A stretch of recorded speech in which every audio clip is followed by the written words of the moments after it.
আজকে আমি লোকের বাড়িতে বিনা নিমন্ত্রণে ভোজ খেয়ে চলে এলাম। হ্যাঁ বন্ধুরা, তাই সকাল সকাল আজ আমি এখন বাড়ি থেকে বেরিয়ে দেখি চারিদিকে কেমন অন্ধকার অন্ধকার রয়েছে। তার এখন বিলাতি বলে, এই শ্যামা একবার চশমাটা খুলে দেখ। তাই সকাল সকাল আমার এখন বাড়িতে কিছু কাজ ছিল, কারণ আমাদের ঘরে এই পালনটা এখন ওই ঘরে করতে হবে।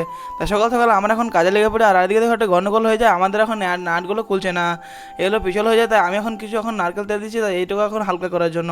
তার নারকেল দেওয়ার সাথে সাথে এটাকে নাটগুলো খুলে যায়, আর এই নাটটা এখন খারাপ হয়ে যায়। তাই আমি আর আসিনি, এখন চলেছি হার্ডওয়ার দোকানের সামনে। এখান থেকে আমি এখন আমার নাটটা চেঞ্জ করে দেবো। তাই এখান থেকে আমি দাদুকে বলি 8টা নাট আমাকে দিয়ে দাও। দাদু আমাকে 8টা নাট এখন ওজন করে আমাকে দিয়ে দেয়। তাই এগুলো নিয়ে আমি এখন চলে এলাম বাড়িতে, আর বাড়িতে এসে দেখো কিছুক্ষণ এখন কাজগুলো আমার প্রায় এখন কমপ্লিট হয়ে গেছে। তাই আমি আজকে ছিল আমাদের একটা বিয়ে বাড়ির নিমন্ত্রণ। তাই আমি এখন ফটাফট গা ধুয়ে রেডি হয়ে এখন যাচ্ছি ভোজ খাওয়ার জন্য। তাই আমি এখন ফটাফট রেডি এখন চলে আসছি বিয়ে বাড়ির সামনে।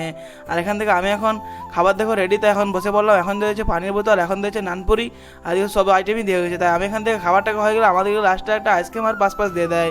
তারপর দুপুরবেলা আমার ভাই বলে চল ভাই ঘুরে আসি। তাই ভাইয়ের সাথে এখন ভাই দেখো গাড়ি ছোটো ছোটো গাড়ি চালাচ্ছে। তাই আমরা এখন চলে যাবো মাঠের ধারে ঘুরতে। এখান থেকে আমার এখন কিছুক্ষণ ঘুরি। তোমরা আমার চ্যানেলটা এখন সাবস্ক্রাইব করো। বাই।